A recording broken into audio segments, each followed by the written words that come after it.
Hello, everybody. We're live. We're back. Hello, everyone. Of What Would You Do show. With a special guest, Peter Special over here. co-host. Look at him. Peter's Peter, really say cute. hello. Say hello, buddy. That wasn't Peter. All So, right. happens to be Avi felt very lonely. He's the only guy on the show, and he That's said, you know true. what? We have to bring a male partner onto the show Facts. so that I don't feel lonely anymore. So Absolutely. he decided to bring along Peter the parrot. Even out the playing field. So That's now right. we have Opinions. two guys. It's exactly Two girls. correctly distributed where basically the men don't talk much. Between two men only want to be with It's us. just us, And Peter. us. Hello. Good job, buddy. All right. So, what's the topic for today? What are we going to be talking So about? today's topic is very, very, very important to discuss. I think so many people struggle with this, have been exposed to some degree of this in their life, and probably wonder, am I alone in this? And the topic is getting rid of toxic people from your life. What do you do when you have that one person who's always impacting you in the wrong way? Is it healthy to continue having a relationship with that person? Now, again, everything we're going to discuss today, disclaimer, we are not making any type of regulations. If this has to do with your husband, if the issue is between a husband and a wife, please seek professional help and don't make any assumptions based on what you hear today on the show. This is not referring to a relationship between a husband and wife where we're going to tell you what to do if you're involved in a toxic marriage. Well, I don't think we ever tell anyone what to do. I don't think we give you direct direction or suggestions. But what we'd like to do is kind of put, food on the table, for you guys to pick out what's best for your life. It's like food for thought, something for you to analyze and see what fits your lifestyle best, because everybody lives a different type of lifestyle and not the same remedies will be perfect for everybody. So whatever you hear from us, just see how you can apply it to your life, and if it works out for you, then our mission is accomplished. All right. Okay. Hello, Peter. Now you decide to talk. Perfect timing. Okay. Okay, Avi. Yes. Question number 1. How do you know when someone is toxic in your life? How can someone tell when there's a toxic person in their life? That's a very good question. First of all, I want to just acknowledge this incredible tea. So thank you so much. And I think for this special tea bag, I don't know who brought this. Did you bring the special tea bag? I brought special tea today. Special I tea wanna today. try it. So this is so what is this? Mango and passion Mango fruit. passion Anybody fruit. wants to try really good I'm tea? Earl Grey, but I'm gonna mix in some of the peach in here. Peter, you want some tea, buddy? But you have to come on this shoulder because no one can see you. So if you wanna be part of the live, you have to come on the shoulder. Yeah, come here. Come on the shoulder. You covered. You want to hold? All right, Peter, come on. There you go. There you go. Now, what I will say is Peter does like jewelry. Sorry, he likes his daddy. There you go. All right. That's okay. So you asked the question. What makes somebody a toxic person? That's a very good question. And how do we realize, whether we have so many different components of our life in terms of communication? We have work environment, we have our marriage, like you brought up, and you were so specific that this may not be specifically about marriage. We have our relationship with parents and relatives and loved ones. So how do we know if people in our life are toxic, right? So these are the type of people that don't want to work on themselves or their mental health, their communication styles, right? If something, for example, is not working out. Let's say you're trying to have a relationship with somebody at work, let's say. And no matter what approach you bring up to them, they're constantly Over avoiding... your shoulder. Oh, perfect, perfect. Bada boom. Good job, right? They're hanging out. Hanging real out close. over your shoulder, exactly. Right. So these type of people who disregard what you say and just dismiss what you're saying, these are the type of people who are toxic and bring negativity to your life. What do you think? What is toxic people? So I don't think there's a definition of a toxic person when it comes to general. I think for example, I could be toxic for my relationship with this person, but I'm not toxic for my relationship for another person. So I don't think it's a person as a whole being toxic. I just think certain people Components. don't click together. Yes. And when you put certain people together, that particular relationship becomes a negative toxic relationship, because maybe your characters don't click together. Maybe you have something the other person doesn't have, so there's envy, jealousy, other things involved. Maybe you just don't know how to communicate because you're able to freely express yourself to someone else, but as soon as you start expressing how you feel with that person doesn't want to be told what to do, misunderstands you, finds it like you're critical. So I think, to me, that's a toxic relationship, when you constantly have to be someone that you're not, just because you want to make this relationship with that person work out for both of you. So what do you think, Esther?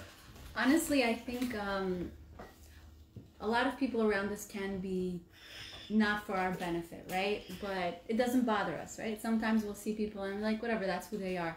But sometimes what makes them toxic is when we give them permission to live up here when they're not in front of us, to live up here when we're going to see them in a few minutes or in a few hours, we're going to have dinner with that family and something, and you're like, how's it going to be? And you're replaying it, and then you replay it again when the situation is over. You are consumed by that person's life, and you're just like, I think, making up your own story about why that person is the way that person is. And what's really, I think, even worse is when you desperately want them to be a certain way, but they're not going to be that way for you. Then it becomes toxic, where you can't seem to move on past that space of, I need you to be this for me, but you need that.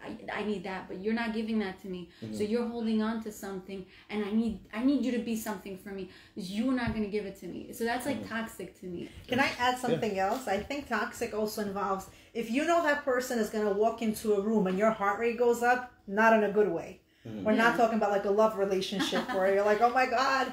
We're talking about like you feel anxiety. You literally feel like you're having palpitations. All of a sudden you're not at ease. There is something wrong with this relationship. Right. That's like your body giving you an allergic response. Yes, And perfect. for- that's reaction. very well said. I Based agree. on what Yocheved was saying, that you can have two people who are good people, but when they're placed together, that's when there's friction, and the relationship for each other just does not work. Does not say that they're both bad people, right? But the relationship, when they're put together, it just does not work. So that can definitely be one of the characteristics. Now, how do you deal with a toxic person? Okay, so we just went over how do you tell when someone is toxic. Now, how do you deal with a toxic person? Especially, now let's say we're not talking about a friend. When it's a friend and she's toxic, she's no longer a friend, so we can easily disconnect from her. We're not talking about, for example, a coworker. If you choose to switch your job because this person is affecting your life, that too can be disconnected. Yeah. What happens if that toxic person is a family member? Again, we're not talking about a spouse here directly, not at this particular question. If that toxic person is a family member, brother-in-law, sister-in-law, aunt, uncle, let's say, what do you do in this situation? But first, I want to know why are you so hesitant to not talk about husband She and wife? made it very clear before the live. We're not doing this. Because I always get personal, private messages. Every time I bring this topic up, the first question that people will message me is, but what if that toxic relationship is between my husband and I? Everything you discussed happens to be the relationship I have with my husband. And I kind of feel like I don't want to give any kind of advice. If you're having a problem with your husband or your wife, I think you need to go to somebody and really sit down and have a at-length conversation and understand where this is going, because sit there's down children with somebody involved. who has a bird. Yeah. Right. So just because you're having an argument or disagreement with your spouse does not necessarily mean that's a toxic relationship. Peter, you're stealing the show. It's not about you today. Well, actually, I think it is about him today. Can I hold him? Yeah, of course you can hold him. Well, let's go, buddy. Come on. I don't have anything. No, be careful. There you go. Yeah, all good.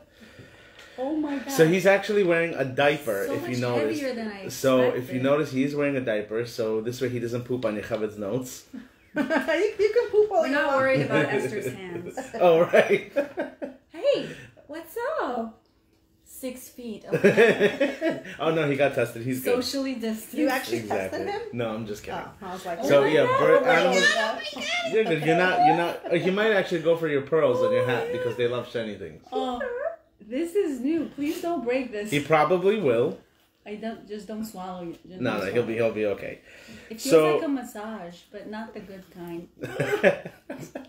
I feel like he wants to fly into the camera. He just said hello. Thank you, Yocheved. All Oh my right, let's gosh. go. Come back to daddy. all right, great.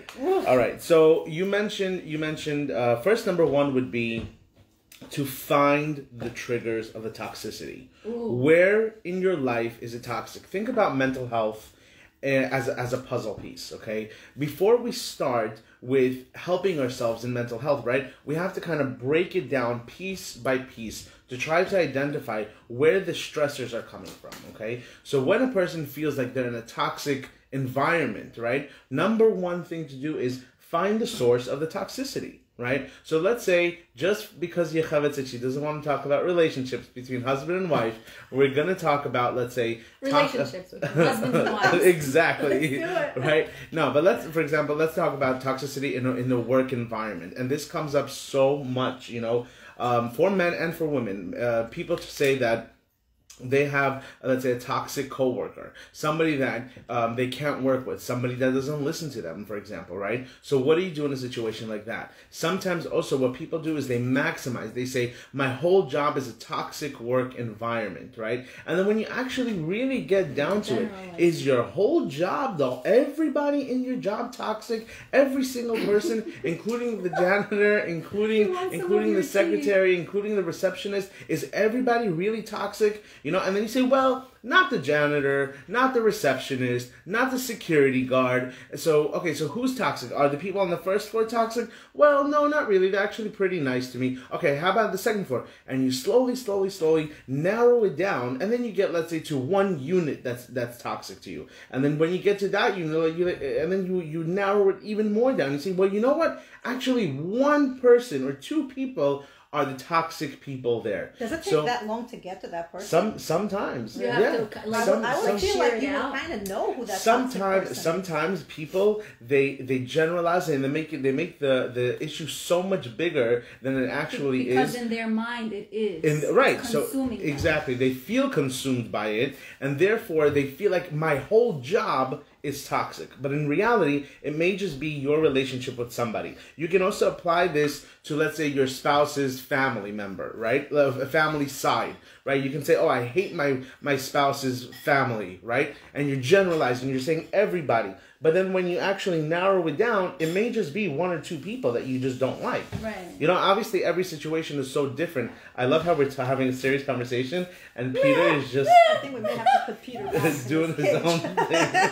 Let's see, Peter. Let's try to have a conversation here. I know, right? So it's all about. It's very important. It feels so awkward on my neck. He's like really tickling me in a So it's all about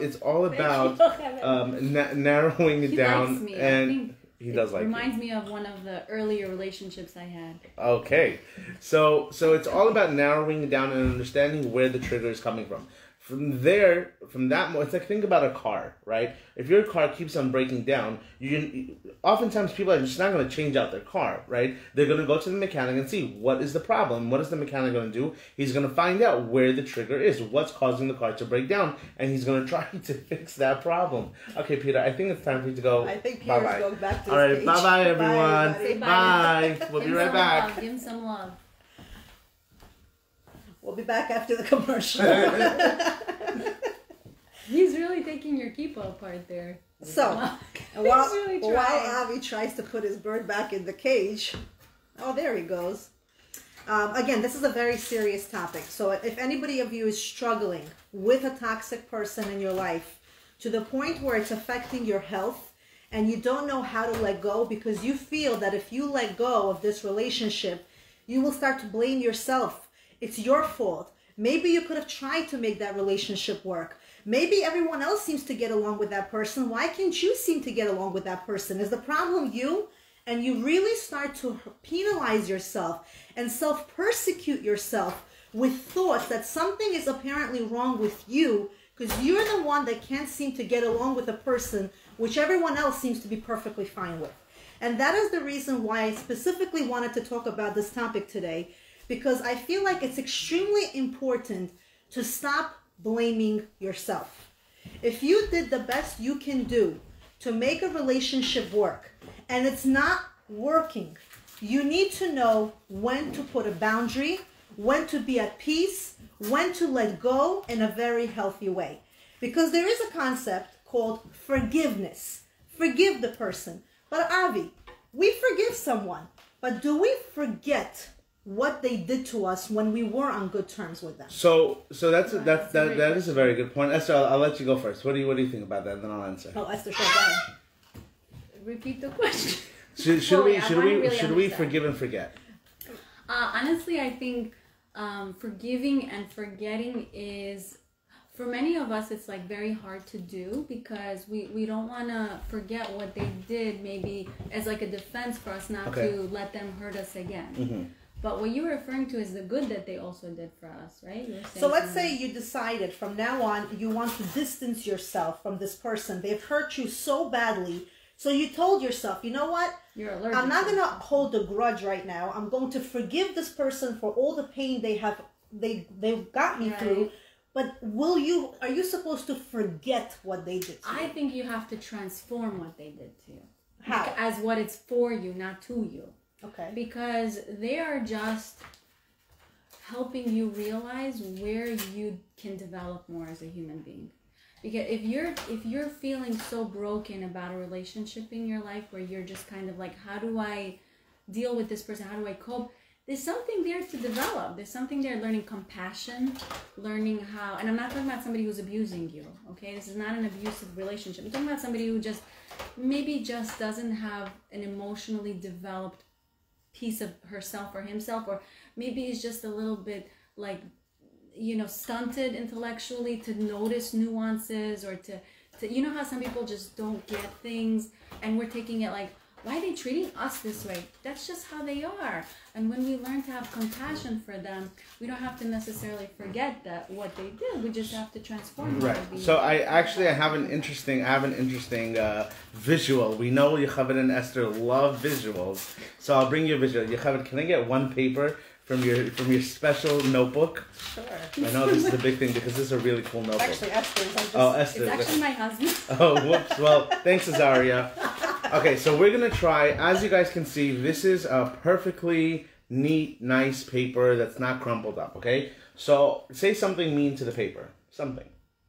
Ugly. You're so ugly. Okay, say something mean to the paper.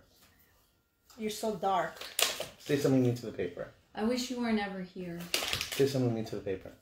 You're so wrinkled. Say something mean to the paper. You're so useless. Say something mean. You're so bad. Okay, alright, now watch. The paper is all wrinkled up, okay? Now watch this. Okay? When we open up the paper, okay, we try as hard as we want to open up the paper.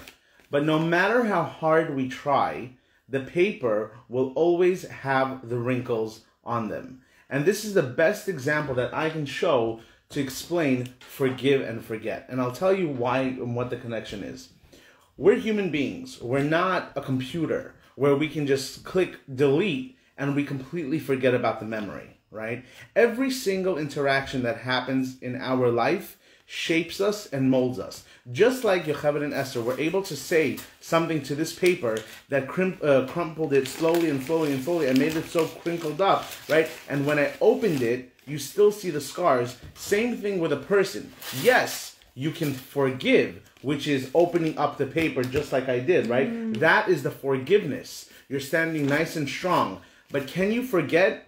No, because you see, no matter how straight you make it, this will actually always be there. Okay? Now, what we can learn from here, something that Esther said also, is that every single interaction can be a life lesson for us and an opportunity for us to grow. In every situation that happens, you can either work on and find the problem, or you can find a solution. This, when people hurt you and bring you down, this can definitely be a growth opportunity for you to create something better. And something, Yocheved, that you brought up, you said, okay, so we can cut off toxic friends. We can cut off toxic coworkers. But what do we do in a situation where we have loved ones in our family? What do we do then? How do we cut off family? People who are the closest to us. And honestly, I hate to say this, and it breaks my heart to say this, but even sometimes parents. Oftentimes you have situations where children really try to create a healthy lifestyle for themselves. And oftentimes parents get involved and create toxicity in the relationship of the person, whether it's with their spouse, whether it's with themselves. And oftentimes for their own, unfortunately, for their own needs, parents do not allow their children to blossom. And this can definitely also, I hate to call it toxic, but it's very important to place boundaries for your own mental health. Just because they are your parents, of course, respect should always be in the picture. You are never supposed to disrespect your parents. I don't want it to ever be confused. If you set up boundaries, you're allowed to disrespect your parents. Absolutely not. They brought you into this world and they reserve the right to tell you what they feel. However, it is up to you to set those boundaries and live according to your standards, because your mental health matters. It shapes you. Yeah, 100%. I'm going to Thank read you you a quote that I heard, and I think it's actually very important. And we're going to go a little bit off. This is not, again, with the parents, I think you're absolutely right. If the parents are constantly bringing negativity into your life, we don't block them from our life because we're still obligated to respect them. But we definitely distance a little bit because our mental health, like Avi said, is important. But now, going off of that subject, this quote really resonated with me. When someone shows you who they are, believe them. It means... Maya Angelou. Opa, look at you. I read Very that. nice. I loved it too. And that means if you see that a person has a character trait, and that character trait is very noticeable and visible, and you feel that it's so wrong, but you try to sugarcoat it and sugarcoat it and sugarcoat it and find excuses of why this person is allowed to behave this way, you're going to keep getting hurt. When someone shows you that they are not beneficial to your life, that they will not bring blessings to your life, that they will constantly keep hurting you and making you feel inferior, low about yourself, destroying your inner peace, you need to let this person go. The problem is, many times we are so busy trying to fix that relationship, and the more we try to fix it, the worse it gets. We break ourselves. Because at the end of it, there's going to be this one final boom, which is going to be so loud and clear, and then you won't even be able to look at this person's face. So the best thing is, you see this person is negative, be peaceful. Hi, how are you? How's everything? Live your own life. Don't try to get close, because if you're not meant for each other, and one day your argument is going to be so bad because you were never meant to be together in the first place, you won't even be able to look at each other's face anymore. Lovely. So understand that it's okay not to love everybody. It's okay not to be best friends with everybody. You know how many text messages I get? And every time I get a text message which has to do with this topic, it breaks my heart, but I will bring it up in this live. The question I constantly get, Yocheved, can you please talk about sister-in-laws interfering with marriages? And then I think and I say to myself, I can't dedicate an entire life to this because I don't even know which book or source talks about this. But the sad part is, many times when family is involved and the family is bringing negativity to your life, it makes you wonder, but how do I proceed? I'm supposed to make the world around me think that we're all in good communication and good terms because we're supposed to be family. But meanwhile, the more I try to be on friendly terms, the more this person feels the right to cross over boundaries and ruin my marriage, ruin my inner peace. So Avi, from somebody who works with mental health, if somebody posed this question to you and said, I have a family relationship with my husband, which is amazing, but I have a sister-in-law, well, sorry for all the sister-in-laws that were picking on you, that just doesn't let me live a normal life. What would you answer to this person? That's a perfect question, and I'll tell you like this. Good question. I'll tell you. I'll try to answer the question with a simple story. Let's say you take a frog, okay, and you put the frog. I know it's very graphic, but you put the frog in a boiling pot of water, okay. You put the frog in a live frog into a pot of water, and you turn on the flame, and the water starts to boil, okay.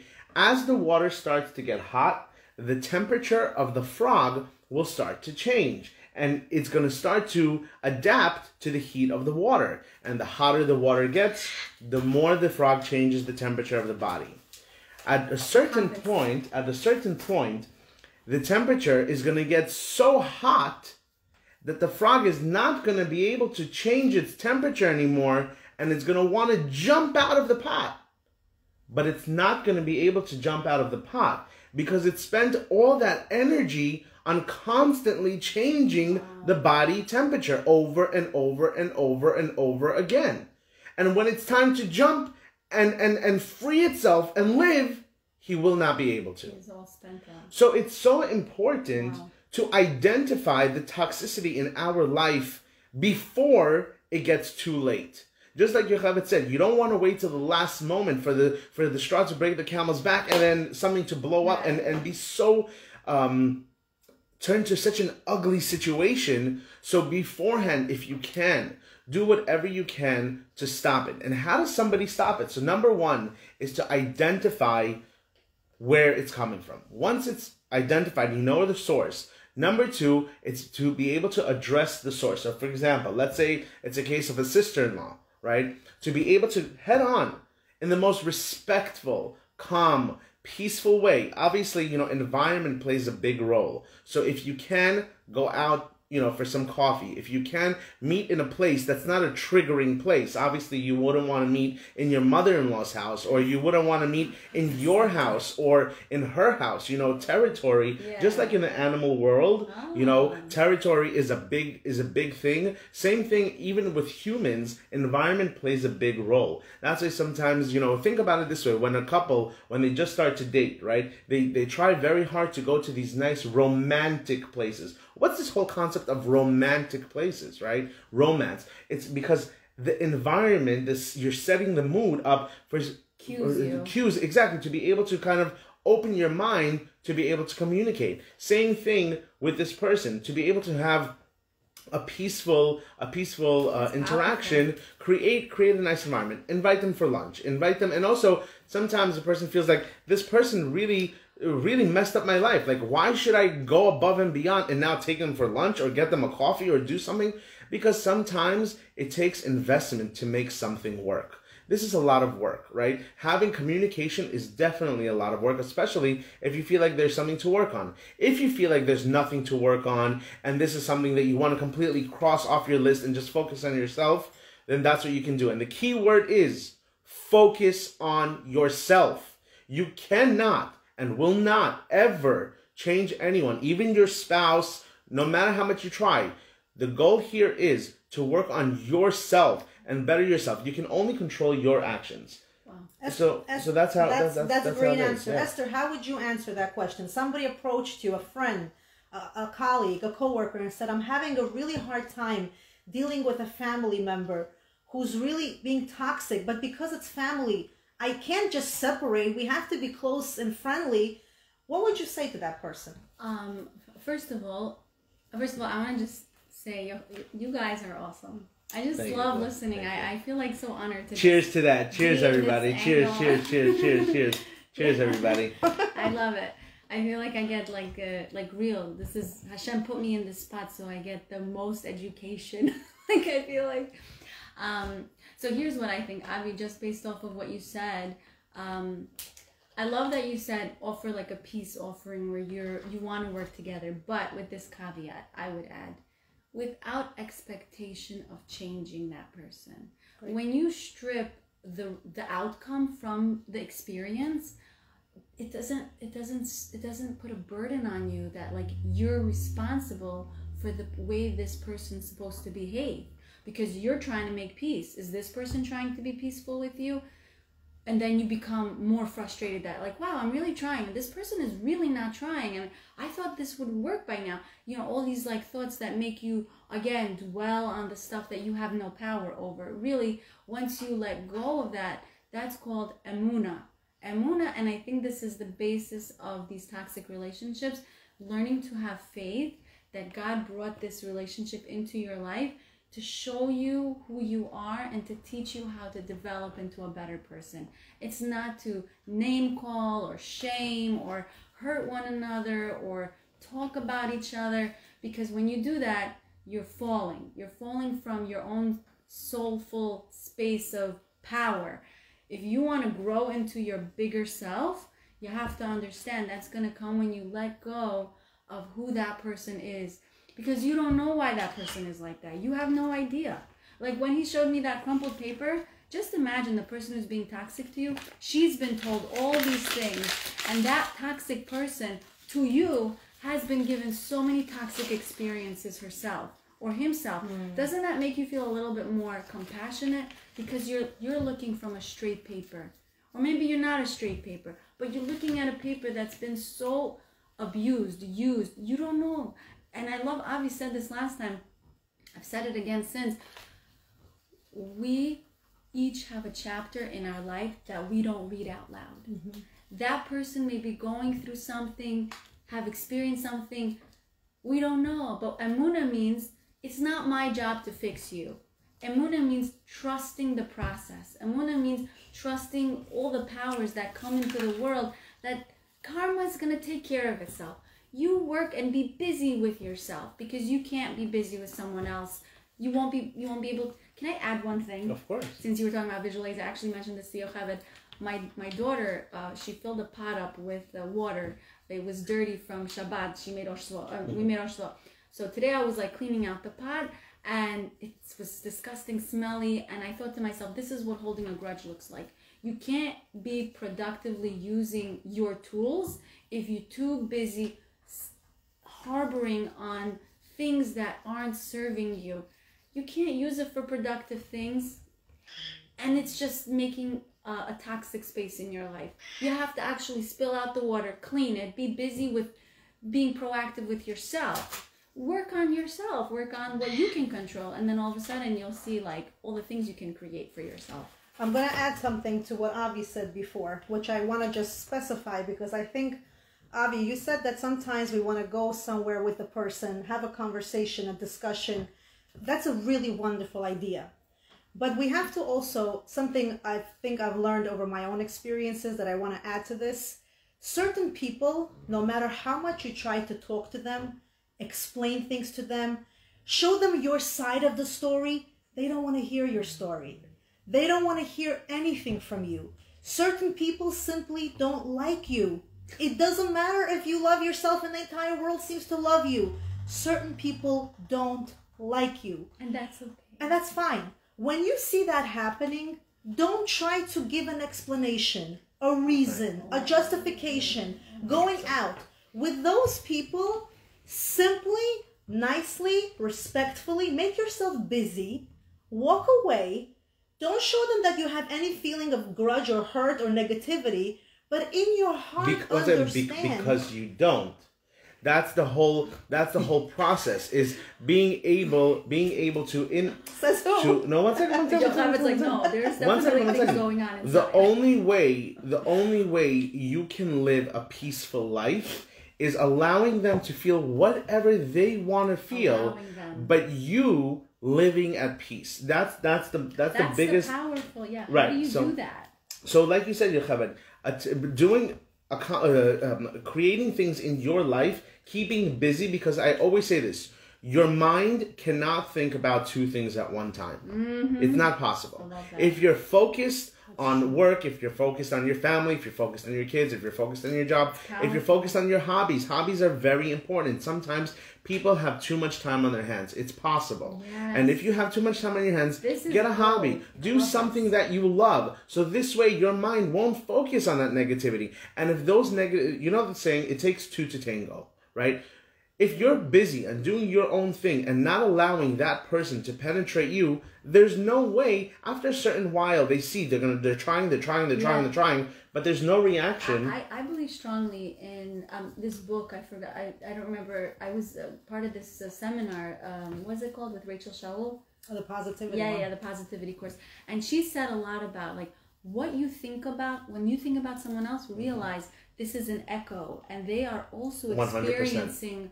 a reverberation. So like a lot of times when, let's say, you're having an experience with somebody and you just can't get them out of your head, it's very possible that they're in your head because you're also in their head. Right. And they're attracting all these thoughts. So it has to take one empowered thought to say, I forgive you.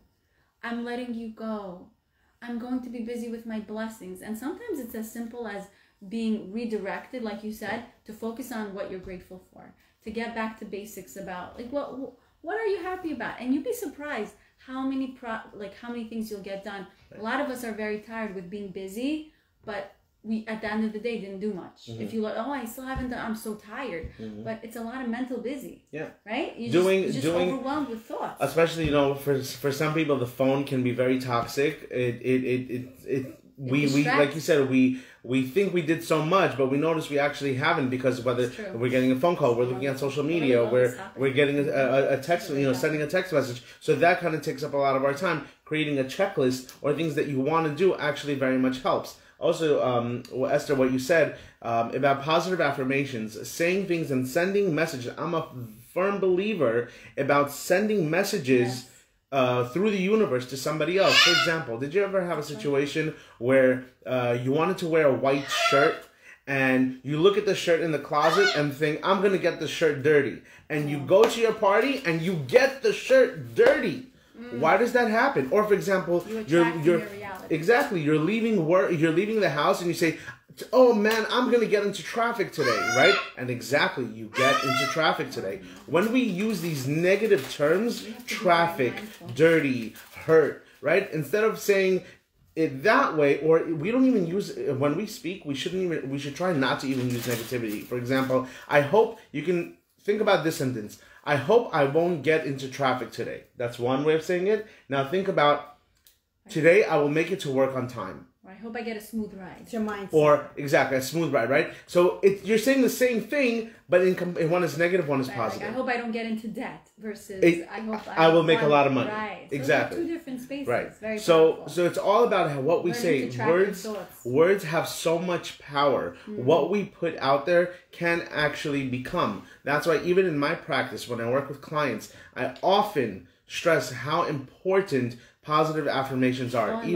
Even for a lot of times people are afraid of dogs, and this is one thing that I work on with people, how to overcome your fear of dogs. And this is a serious matter by saying positive affirmations, or anxiety, or PTSD, or stress, saying certain keywords that can really transform your life. So even if a person needs positive affirmations to get toxic people out of their life and become okay and wholesome, there's so many different positive affirmations for whatever you want. Just Google it. Words are powerful. I think thoughts are very powerful too. I'm going to read this topic and then I'm going to say one more thing. Toxic relationship, Zoya Pilosova writes, is destroying inner self. Stay away from a toxic person. Learn to put a barrier, and sometimes you can even neglect this person to stay away from deeper problems. Think about your inner self, emotional and physical state first. Life is too short. Be mindful and confident to deal with negativity. I think those are great suggestions. And as much as I think Avi and Esther are making great points about, self-affirmations, positive thinking, always think positively. As much as we think positively, as much as we try hard, there are going to be certain people, and you know who you are, and I know that this message is talking to a specific person, because a lot of us can get by with thinking positively. But there are very few people, and again, luckily it doesn't happen all the time, where no matter how positive you want to think, how much you want to make it work, it just does not work. And at that point, you need to disconnect. Positive thinking is not going to help, because every time you're in the same place with the same person who is very negative, your positive thinking is going to get off your head. So save yourself the mental health the energy. And if this person, I know this is not going to be in agreement with everybody, and if this person is destroying your inner self, you need to understand yourself, your health, your relationship with your husband, your relationship with your kids, your relationship with the world comes first. If you're going to dwell, why did I say this? Why did I not say this? Why did this person didn't think about me when they hurt my feelings? Shouldn't I have done this or shouldn't I have done that? But why do we get into another fight? If all your life is going to revolve around why did I mess up again? Exhausting. You can't focus on your kids. Yeah. You can't focus on your husband. You can't focus on your job. You are drained. Yeah. You're not going to be a positive person. In order for you to be a positive person, you have to first filter out all the bad from the good. If your filter is clogged in the sink, your water is not going to be pure. You need to first remove toxicity. Then you're going to be able to think positively. But if your brain is clogged, positive thoughts are going to be very, very hard to get through. So that was just my take on it. The last thing I'm going to end off with, and I think every bad situation has a good. God doesn't make mistakes. When Hashem puts certain people in our life, it didn't happen by accident. It didn't happen to make us in a bad mood, to destroy our self-confidence, to make us down. No, it's actually the opposite. I'm going to let Esther start off with this question first. What positive things can come out of a negative relationship as for yourself as a person? Wow, that's a loaded question. Thank you. Expansion of your thoughts. Learning to, if you want something different in your life from what you have, you're going to have to learn to seek different things so that you can change. Like if you are a bad chef in the kitchen, for you to become better, you're going to have to change the channel and learn from professional chefs. There's the same idea. When you're in a bad relationship, you may not know how to manage correctly or regulate your emotions or regulate boundaries correctly, but that's not a bad thing. It's just feedback. You're just getting feedback about the world. So how is it a good thing? It's a good thing because it teaches you where you can grow. It shows you how you can develop. And I want you to think this, and this has helped me a lot. Somewhere in my future, this lesson will teach me how to be better, maybe with my son-in-law or my daughter-in-law, or maybe in the future when I need more compassion or more faith, or something that God wants me to develop this skill now. So by that time, it'll have been solidified and I'll know how to address it. It's really just teaching you how to have a different perspective, right? Yeah. Great. Avi, how would you answer that? What positive thing can come out of a negative relationship? Well, I mean, that is a very good question. I think it can definitely be a life lesson of who you are and who you will become. Every single situation that happens in our life, just like I said, I gave you the example with the paper. When we are born, think about it this way. When we're born like a blank sheet of paper, okay? From the time that we're conceived, we're like a blank sheet of paper. Every single interaction that happens in our life, even the stress that the mother is dealing with while holding the baby, that puts spots onto the sheet. Every negative interaction adds a spot onto the sheet. But what can come out of it is a person can build resilience and get up from all the pain that they've experienced. This can be a life lesson. Now, what I will say is, what Yocheved, you were saying in terms of the positive thinking. Every single person makes the life that they want to live. Of course, it's not easy. No one is saying it's going to be easy. Just like you said, Yocheved, with a clogged sink, you have to first filter out the people. Absolutely. No one is saying it's going to be easy.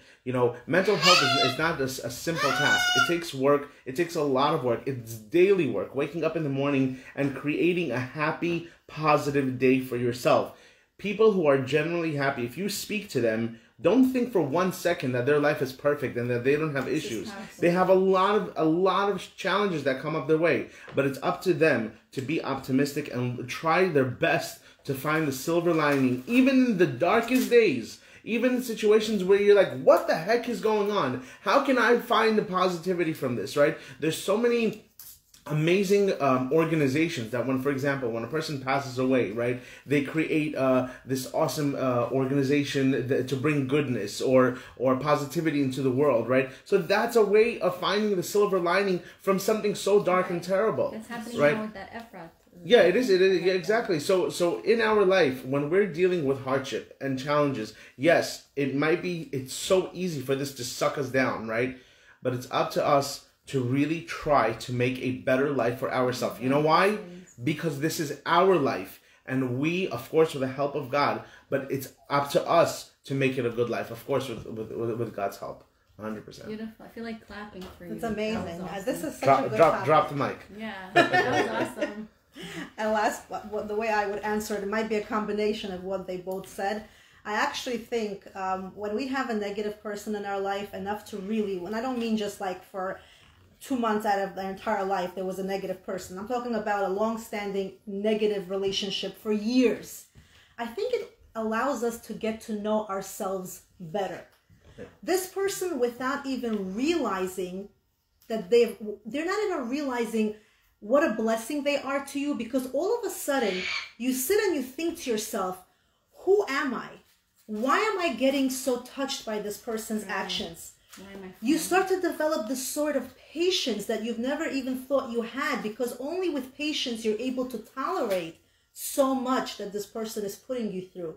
And then when you've disconnected and you let go and you've realized it's okay not to be best friends with everyone, it's okay to remove the negativity, all of a sudden you realize during the time you had this negative person in your life, you weren't able to be you to the fullest potential.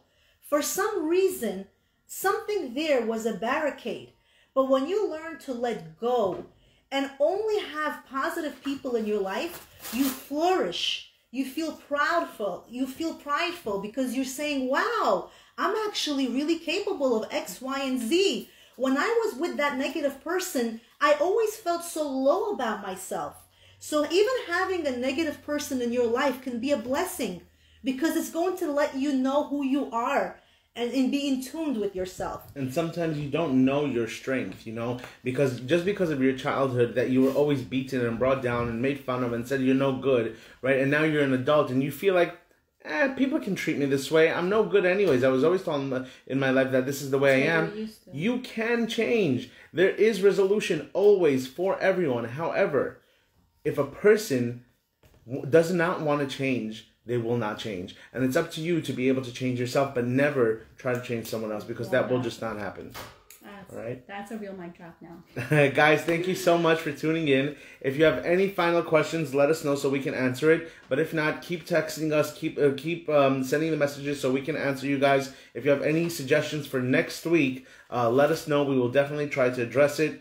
Once again, Yocheved, thank you so much for sponsoring your house, and our awesome Yocheved for the creator.